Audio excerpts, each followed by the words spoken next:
آقا علیہ الصلوۃ والسلام نے پتہ ہے کیا فرمایا؟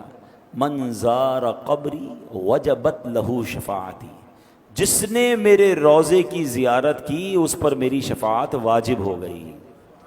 اب یہاں تین باتیں سمجھنی ہیں۔ انعام کتنا بڑا ہے؟ شفاعت واجب ہے، قیامت کے دن شفاعت ہو گئی تو پھر تو بیڑا پار ہو جائے گا نا۔ مگر اور گہری بات سنو، علماء کہتے ہیں شفاعت ہوگی کس کی؟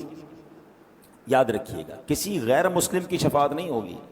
جو ایمان لے کر دنیا سے جائے گا، ایمان والا مرے گا، اس کی شفاعت ہوگی۔ ہم میں سے کس کو پتا ہے ہم ایمان والے مریں گے کہ نہیں؟ ہم تو دعا کرتے ہیں نا، دعا ہی کرنی چاہیے اللہ ایمان سلامت رکھیو۔ مگر یہاں نبی پاک نے کیا فرمایا؟ وجبت لہو شفاعتی، واجب ہو گئی اس پر میری شفاعت۔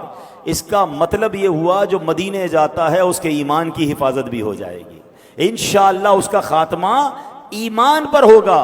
ایک اور عشق والی بات سنو، روایتوں میں آتا ہے جب قیامت کا دن آئے گا نا، سب سے پہلے شفاعت کبریٰ تو نبی پاک کو عطا کی جائے گی۔ سب سے پہلے شفاعت نبی پاک فرمائیں گے، جنت کا دروازہ کھلوائیں گے، اللہ کی بارگاہ میں سجدہ کریں گے، آپ کو شفاعت کی اجازت ملے گی۔ مگر اس کے بعد انبیاء بھی شفاعت کریں گے، اولیاء بھی شفاعت کریں گے، حافظ قرآن شفاعت کریں گے، حاجی اپنے گھر والوں کی شفاعت کرے گا۔ یہ تفصیل ہے کہ کس کس کو قیامت کے دن شفاعت کا موقع ملے گا۔ مگر سنو، جو مدینے گیا ہے، نبی پاک نے یہ نہیں فرمایا اس کی شفاعت واجب ہو گئی، فرمایا اس پر میری شفاعت واجب ہو گئی۔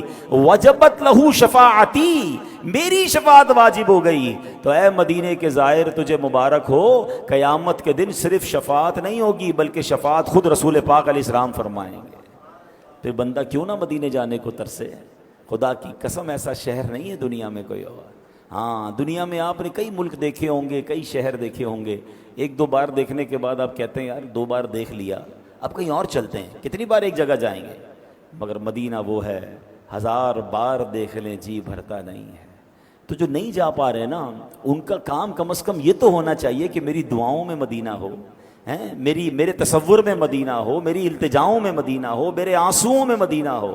میں مانگتا رہوں اللہ کی بارگاہ سے، اللہ کے رسول علیہ الصلوۃ والسلام کی طرف درود پاک کے نذرانے پیش کرتا رہوں۔ جو میرے بس میں وہ تو کروں نا۔